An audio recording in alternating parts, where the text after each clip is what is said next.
Bonjour tout le monde. Donc je remercie Mathieu de m'avoir invité à cette journée pour parler un peu de la filière semences et d'apporter un témoignage sur comment la réduction des pesticides impacte notre activité. J'ai préparé juste une petite diapo d'introduction pour vous présenter un peu la FNAMS pour ceux qui ne nous connaissent pas. Ça va aller très vite, hein. Donc on a une fédération, comme ça a été dit, qui regroupe l'ensemble des multiplicateurs de semences, donc environ 17 000. Les missions, c'est juste de défendre les intérêts des multiplicateurs, d'animer un réseau de professionnels et aussi d'établir des références technico-économiques sur les 5 groupes d'espèces qu'on travaille à la FNAMS, c'est-à-dire les betteraves industrielles, les céréales et protéagineux, les fourragères et les potagères.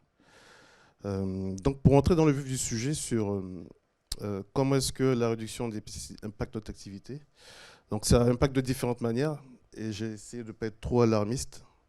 Euh, Juste quand même dire les choses, c'est que la gestion des cultures porte-graines devient de plus en plus difficile, avec des impasses techniques sur certains bioagresseurs, hein, notamment sur les ravageurs, mais aussi les adventices de plus en plus, et les maladies.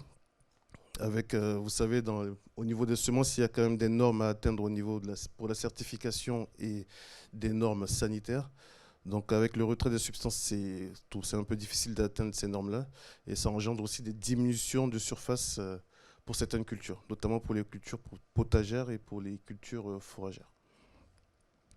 Donc comme je disais, je ne veux pas trop être alarmiste, donc c'est pour ça que j'ai mis ce qu'on met en place pour essayer de trouver des alternatives. Donc c'est un peu vieux la première phase, c'est vrai qu'il y a eu un retrait de dessicants, c'est des produits qui servaient à défolier la culture pour pouvoir récolter. Et suite à ça, on a déployé l'endénage sur plusieurs cultures. Donc il y a une grande phase de mise au point sur différentes cultures. Donc aujourd'hui, l'endénage est très opérationnel pour la récolte des semences. Il y a bien sûr, c'était dit par Maud tout à l'heure, il y a le levier génétique. Là, c'est plus développé par les obtenteurs semenciers. Ensuite, il y a tout ce qui est mise en place d'essais systèmes hein, pour essayer de contenir tous ces bioagresseurs. Donc, il y a l'utilisation du plantes associées, il y a des rotations très longues, notamment dans des projets qu'on a en place. Et puis, il y a test d'autres leviers agronomiques tels que les dates de semis, euh, le mélange culturel et tout ça. Donc, pour toujours trouver des alternatives, on participe à différents appels à projets. Là, on a deux projets, dont un qui s'appelle AgroSem, qui est un projet où on s'est vraiment mis dans une situation de contrainte maximale où on fait une rotation de culture avec zéro produit phyto de conventionnel qui est utilisé sur ces essais-là.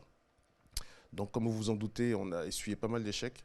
Et ça fait 6 ans qu'on fait ça. Et là, on commence à avoir des résultats qui sont plutôt valorisables et qui vont être diffusés dans une deuxième phase auprès de nos multiplicateurs.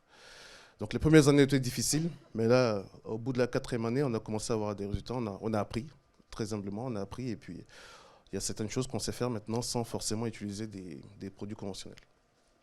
Et donc, il y a un projet qui va démarrer qui s'appelle Carfé. C'est un projet où on combine des leviers pour cette fois-ci gérer l'enherbement des cultures.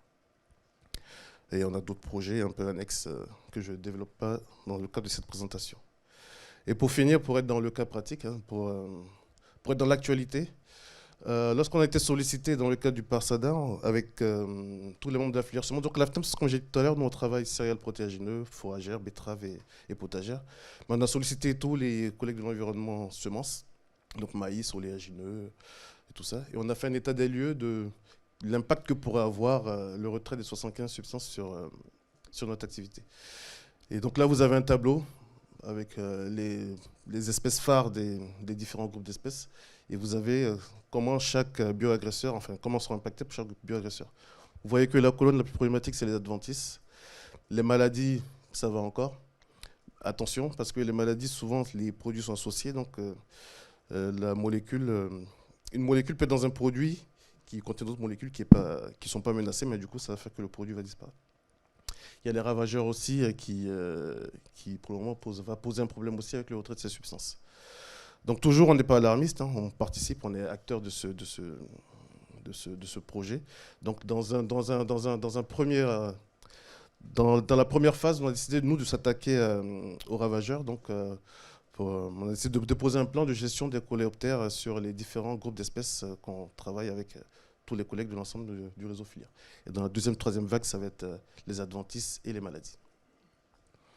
Donc voilà ce que je pouvais dire pour un témoignage sur la filière semences.